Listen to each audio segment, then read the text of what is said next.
जय हिमालय जय भारत। हिमालय लोग यूट्यूब चैनल में आपका स्वागत है और मैं हूं डॉक्टर हरीश चंद्र लखेड़ा। हिमाचल का एक हाटी समुदाय है। आपने रेसलर द ग्रेट खली का नाम तो सुना ही होगा। द ग्रेट खली यानी दिलीप सिंह राणा।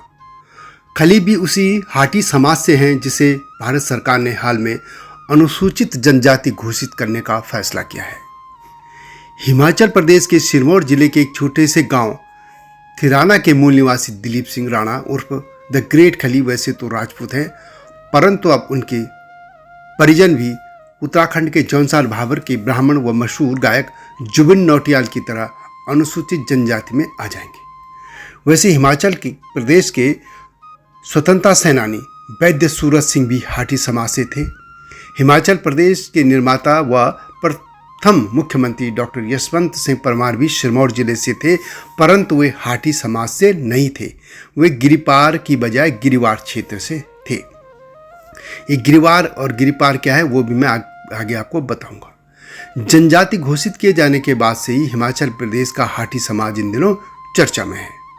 भारत सरकार ने उत्तराखंड के जौनसारी समाज की तरह हाटी समाज को भी अनुसूचित जनजाति का दर्जा दे दिया है। यह समाज हिमाचल प्रदेश के सिरमौर जिले में रहता है और हिमाचल प्रदेश और उत्तराखंड की सीमा तय करने वाली नदी टॉन्स के बगल में एक अन्य नदी है, उसका नाम है गिरी नदी। गिरी नदी और टॉन्स नदी दोनों नदियां यमुना की सहायक नदियां हैं। गिरी और टॉन्स के बीच का क्षेत्र गिरी या गिरिपार क्षेत्र कहलाता है। गिरी नदी इसी जिले की सबसे बड़ी नदी है जो शिमला जिले के कोटखाई जुब्बल की कुप्पड़ पहाड़ियों से निकलती है और दक्षिण पूर्व दिशा में बहते हुए यह नदी पांवटा साहिब के पास यमुना में मिल जाती है। गिरी नदी का वास्तविक नाम गिरी गंगा है। कथा है कि एक बार कोई महात्मा हरिद्वार से अपने कमंडल में गंगा जल ला रहे थे। यहाँ उनका कमंडल उलट गया और गंगा का जल गिरने के कारण वहाँ से एक नदी पैदा हो गई। उसका नाम गिरी गंगा पड़ गया। वैसे नदी हिमालय की जुब्बल पहाड़ी से निकलती है, जैसा कि पहले भी मैंने कहा, जो कि सिरमौर जिले को लगभग 2 भागों में बांटती है। सिरमौर के लोगों के लिए एक पवित्र नदी है और नदी की एक तरफ के क्षेत्र को गिरिवार व दूसरे को गिरिपार कहा जाता है। इसी गिरिपार क्षेत्र में हाटी समुदाय रहता है। इस समाज में खर्स, कनैत, भाट यानी ब्राह्मण आदि शामिल हैं, यानी ब्राह्मण ठाकुर सभी लोग इसमें शामिल हैं। वास्तव में हाटी लगभग 14 जातियों व उपजातियों का सामूहिक नाम है। इस अनुसूचित जनजाति समूह में पहले से घोषित अनुसूचित जाति वर्ग के लोगों को शामिल नहीं किया गया है। गिरिपार के हाटी और टॉन्स पार की जौनसारी संस्कृति, जीवन शैली और धार्मिक सामाजिक व्यवस्था लगभग एक समान है। लेखक पवन बख्शी अपनी पुस्तक हिमाचल के गिरिपार के हाटी समुदाय में लिखते हैं कि हाटी शब्द की उत्पत्ति के बारे में यह कहा जाता है कि अपनी आवश्यक वस्तुओं को खरीदारी के लिए पहले यहाँ के लोग पूरे गांव के लोग वर्ष में 1 या 2 बार किसी हाट यानी बाजार में समूह बनाकर जाते थे। समूह के रूप में जाने के कारण धीरे धीरे ये हाटी के नाम से प्रसिद्ध हो गए। मूलतः यह कनैत ही हैं। कनैत यानी जो कुलिंद राजवंश जिनको पहले यहाँ था, उसी के वंशधर जो यहाँ कनैत कहलाने लगे। हाटी समाज के जो लोग हैं वो सिरमौर में ही रहते हैं, जैसे मैं पहले भी कहा था, और सिरमौर के उच्च ब्राह्मण अपने को आद्य गौर कहते हैं। मैदानों से होकर आए लोग गांव और कस्बों में रहते हैं।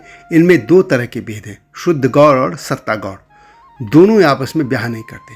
इनके 2 और भेद, चिट्टी सफ़ेद और काली कंठी वाला, ये भी हैं। ये भी आपस में विवाह नहीं करते। ये इस पुस्तक में कहा गया है। ये ब्राह्मण अधिकतर गिरी नदी के दक्षिण में रहते हैं और गिरी नदी के उत्तर में बड़े ब्राह्मण पबूच रहते हैं।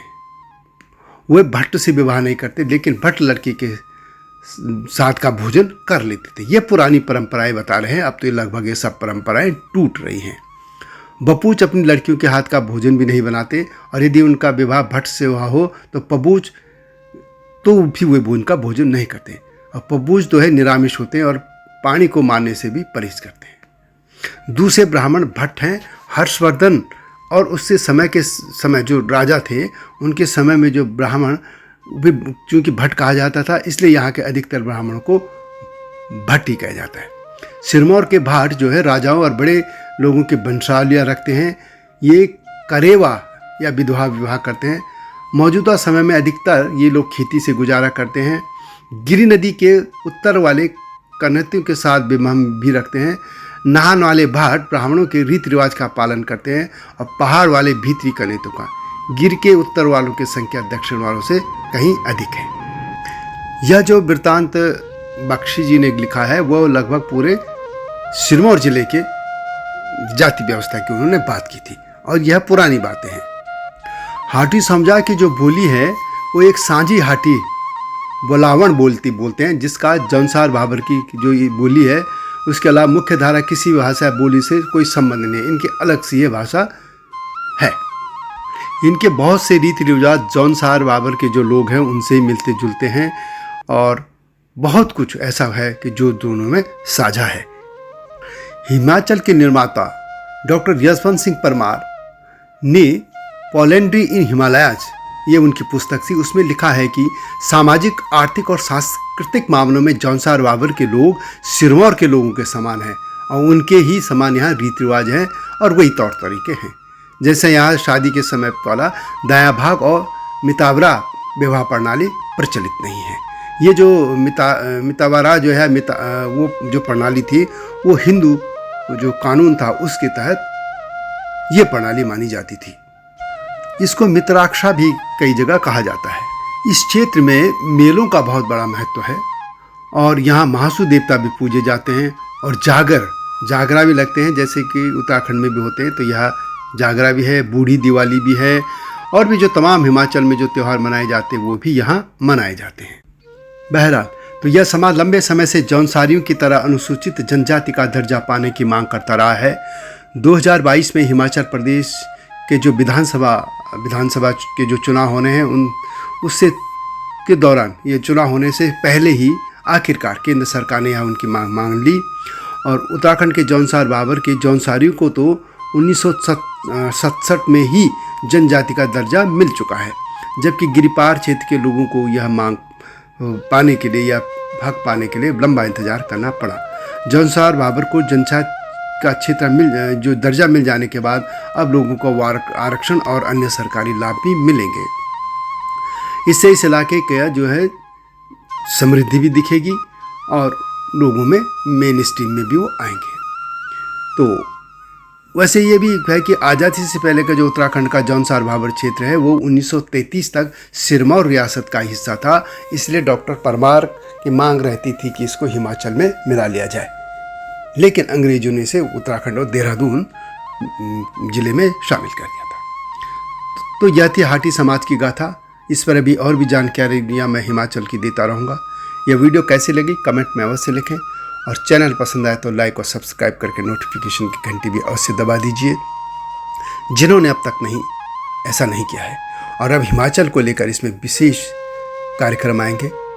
इधर उत्तराखंड और नेपाल पर ज़्यादा फोकस था, अब हिमाचल रहेगा। तो यह वीडियो कैसी लगी कमेंट में अवश्य लिखें और हिमालय लोक चैनल को लाइक और सब्सक्राइब करना न भूलना। आप जानते हैं कि हिमालय क्षेत्रीय इतिहास, लोक भाषा, संस्कृति, कला, संगीत, धरोहर आदि को देश दुनिया के सामने रखने के लिए एक मिशन के तौर पर यह चैनल लाया गया है। अगली वीडियो की प्रतीक्षा करें। तब तक जय हिमालय, जय भारत।